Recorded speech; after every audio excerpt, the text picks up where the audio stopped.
Hello, class. This is your read aloud for today. This is called Silvester and the Magic Pebble. And this is a favorite author of mine. His name is William Steig, and he also wrote Shrek, which I'll read you this week also. We'll focus on William Steig this week. So this is called Silvester and the Magic Pebble. Silvester is the main character, and Silvester is a donkey. And Silvester lives with his parents. And let's see what happens to Silvester and the Magic Pebble. Silvester and the Magic Pebble by William Steig. Silvester Duncan lived with his mother and father at Acorn Road in Oatsdale. One of his hobbies was collecting pebbles of unusual shapes and color.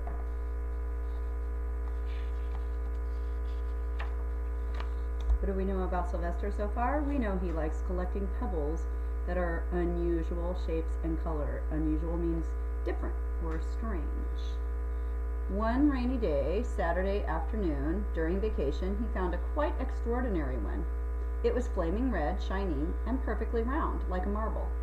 As he was studying this remarkable pebble, he began to shiver, probably from excitement, and the rain felt cold on his back. "I wish it would stop raining," he said. To his great surprise, the rain stopped. It didn't stop gradually, as rains usually do. It ceased. The drops vanished on the way down. The clouds disappeared. Everything was dry, and the sun was shining as if rain had never existed.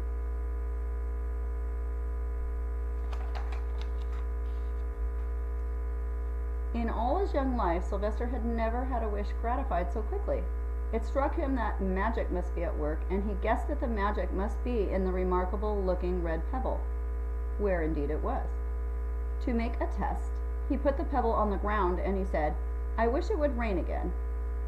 Nothing happened, but when he said the same thing holding the pebble in his hoof, the sky turned black, there was lightning and a clap of thunder, and the rain came shooting down. "What a lucky day this is," thought Silvester.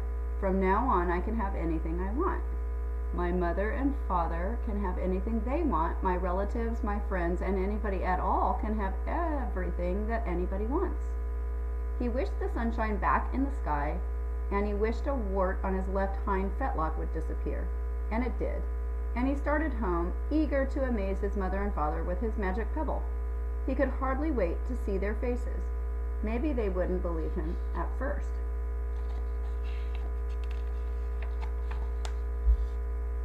As he was crossing Strawberry Hill, thinking of some of the many, many things he could wish for, he was startled to see a mean, hungry lion looking right at him from behind some tall grass. He was frightened. If he hadn't been so frightened, he would have made the lion disappear, or he could have wished himself safe at home with his mother and father. He could have wished the lion would turn into a butterfly, or a daisy, or a goat. He could have wished many things, but he panicked and couldn't think carefully. "I wish I were a rock," he said, and he became a rock. The lion came bounding over, sniffed the rock 100 times, walked around and around it, and went away confused, perplexed, puzzled, and bewildered. "I saw that little donkey as clear as day. Maybe I'm going crazy," he muttered.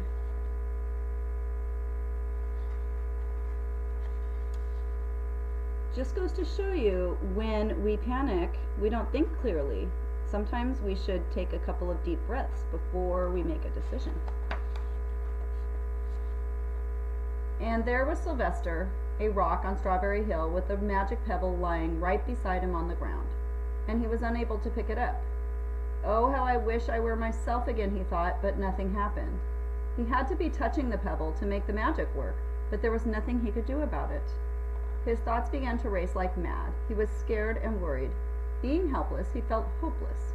He imagined all the possibilities, and eventually he realized that his only chance of becoming himself again was for someone to find the red pebble and to wish that the rock next to it would be a donkey. Someone would surely find the red pebble. It was so bright and shiny. But what on earth would make them wish that a rock were a donkey? The chance was 1 in a billion at least. Silvester fell asleep. What else could he do? Night came with many stars. There's the pebble right next to the rock. Meanwhile, back at home, Mr. and Mrs. Duncan paced the floor, frantic with worry. Silvester had never come home late for dinner. Where could he be? They stayed up all night wondering what had happened, expecting that Silvester would surely turn up by morning. But he didn't, of course. Mrs. Duncan cried a lot, and Mr. Duncan did his best to soothe her. Both longed to have their dear son with them.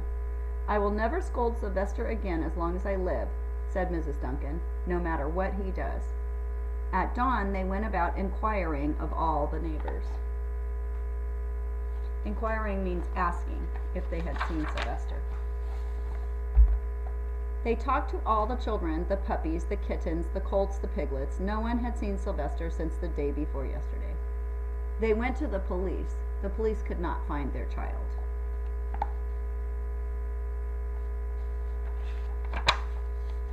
All the dogs in Oatsdale went searching for him. They sniffed behind every rock and tree and blade of grass, into every nook and gully of the neighborhood and beyond, but found not a scent of him. They sniffed the rock on Strawberry Hill, but it smelled like a rock. It didn't smell like Silvester.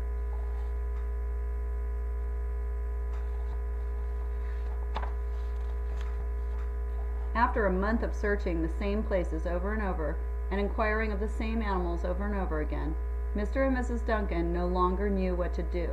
They concluded that something dreadful must have happened, and that they would probably never see their son again, although all the time he was less than a mile away. They tried their best to be happy, to go on about their usual ways, but their usual ways included Silvester, and they were always reminded of him. They were miserable. Life had no meaning for them anymore.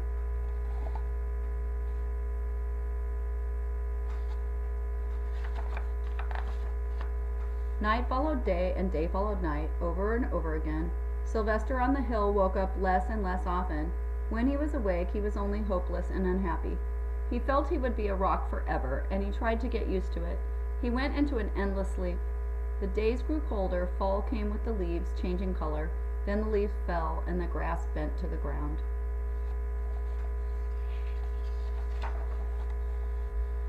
Then it was winter. The winds blew this way and that. It snowed. Mostly the animals stayed indoors, living on the food they had stored up.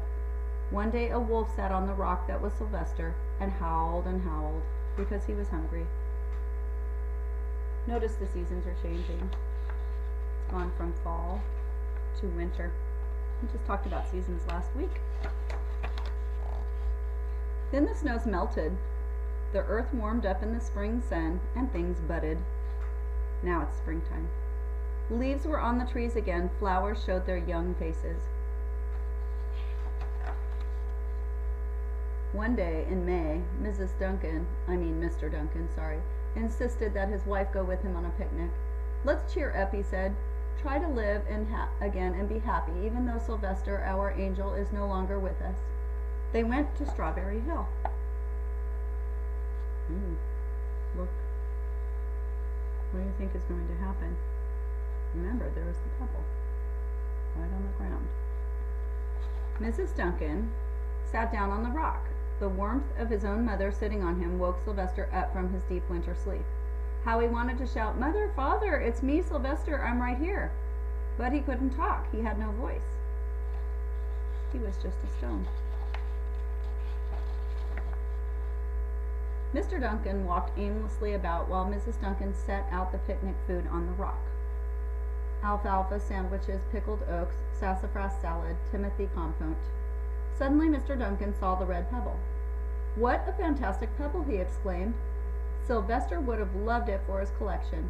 He put the pebble on the rock. Notice that Silvester's father exclaims. If the author had chosen a different word, it might not have been as interesting. But the author chose exclaimed. And then notice Mr. Duncan puts the pebble on the rock. Now the pebble is touching the rock. They sat down to eat.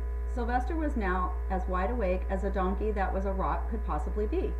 Mrs. Duncan felt some mysterious excitement. "You know, Father," she said suddenly, "I have the strangest feeling that our dear Silvester is still alive and not far away." I am, Silvester wanted to shout, but he couldn't. If only he had realized that the pebble was resting on his back, and that it was the magic pebble. "Oh, how I wish I were here. Oh, how I wish he were here with us on this lovely May day," said Mrs. Duncan. Mr. Duncan looked sadly at the ground. "Don't you wish it too, Father?" she said. He looked at her as if to say, "How can you ask such a question?" Mr. and Mrs. Duncan looked at each other with great sorrow. "I wish I were myself again. I wish I were my real self again," thought Silvester. And in less than an instant, he was. You can imagine the scene that followed: the embraces, the kisses, the questions, the answers, the loving looks, and the fond exclamations. When they had eventually calmed down a bit and had gotten home, Mr. Duncan put the magic pebble in an iron safe. Someday they might want to use it, but really, for now, what more could they wish for? They all had all that they wanted. The end. When you're getting wishes, be careful about what you wish for, and don't panic. When something happens, think carefully. You might make a different decision than becoming a rock because a lion is trying to eat you. Till tomorrow.